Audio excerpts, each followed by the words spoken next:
PBA Tour. Steve Jarris returns to TV with a great start. First time all year for him on television. It's been a struggle for Steve. Finally, over the last couple of weeks, is starting to get his game on track. It started at the U.S. Open. He made match play there and finished 20th. And then last week finishing 5th, almost making the telecast last week. Originally from California, now Ocala, Florida. Walter Ray is back on television with a tremendous first shot. Keep in mind, Walter Ray's playing his favorite shot. I mean, that's where he likes to play. He likes to play out, gives him angle to the pocket, allows his ball to hit better because of the angle. There's Paige Pennington, Walter Ray's wife, the lovely Paige.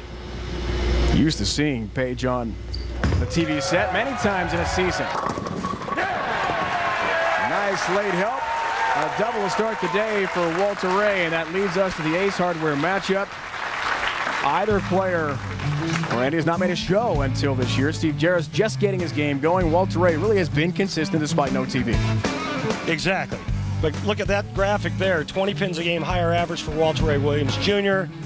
The quest, trying to tie Earl's record. Hard to bet against that man today, but Steve Jarris may have something to say about it. Jarris looks like he's got great ball reaction. Nice start for him. It's hard to imagine that as we see his road to TV, Steve had not made the round 16 all year until just last couple of weeks. He hadn't won a round of 32 match play match until just this last 3-week span. Machuga, Koivuniemen, and the youngster Bill O'Neill. Yeah, made a final in Omaha, went down in the round of 8. Look who he beats to make the show, and look how he beat them. 4-0 against Machuga, 4-0 against Mika. And by the way, Billy O'Neill, tremendous young bowler, and he beats him 4-2. These guys are going real straight, and the reason why is because outside, they're real slick. Last time we saw Steve on TV, Dexter Tournament of Champions. Randy, you, of course, competed so well in that event. Defeated Norm Duke 248-242 in the final. That was his 7th career title and first ever major. And really, last season and this year, as we see Walter Ray's road to the show over Chris Barnes' round of 8 in 5 here Friday. Very similar years for Jarris. We'll break that down for you, too. Ringing 10 for Walter Ray. Shrapnel everywhere, but nothing takes out number 10. Well, he liked that one, too. You can see it when he ran it out. Watch this. These guys are going right to left, out of their hands, directly at the pockets, like throwing it right at the head pin. You can tell that he liked that one. And we're all tied with a spare right here. Exactly what we've got.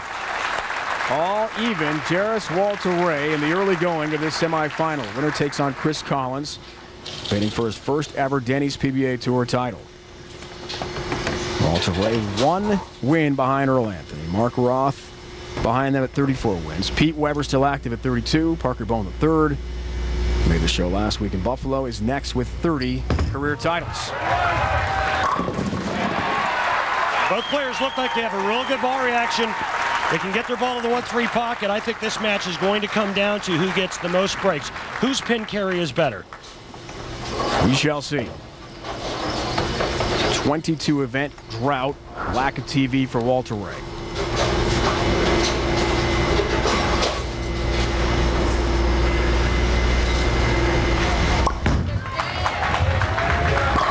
Great shot, Steve Jarris. Speaking of good ball reaction, Randy talked about.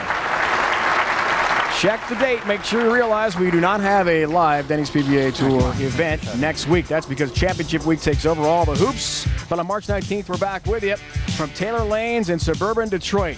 12:30 Eastern Time, the Ace Hardware Championship as our live coverage resumes. Then we head right to the Denny's PBA World Championship. That's going to be in Indianapolis this year. Grand Rapids, and then our season finale, the Dexter Tournament of Champions in Connecticut. 10-pin for Jarris. Well, if you're Walter Ray. Tip it a little more. A little more. Here's Steve talking about getting the ball to tip a little bit more. He wants a little bit more back-end reaction on that left lane. He's getting it on the right lane. When you start leaving flat 10s, though, that's kind of a sign that your ball's not hitting strong enough. Time to make an adjustment. He lost to Walter Reid at Steve Jarris, 96 Johnny Petraglia Open and the 98 Storm Flagship Open. Steve last year really struggled until the very end. Had a couple of nice outings, then won the Dexter TOC title to get a 2-year exemption. This year he struggled throughout much of the year, although he has been exempt. Now he's turning it on again in March.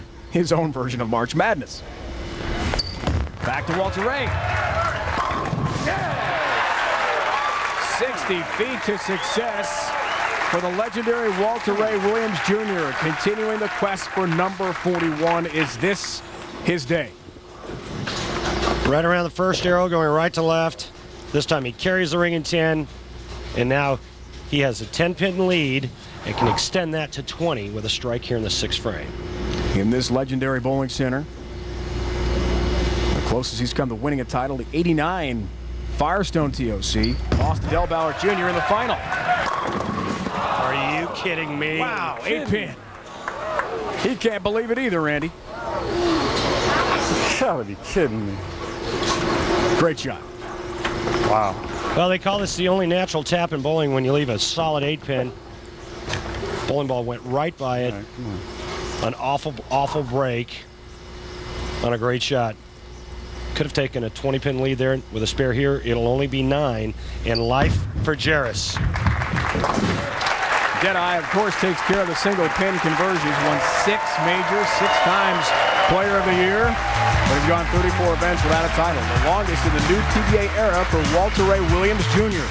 Does the drought end? Does he tie Earl Anthony? We find out.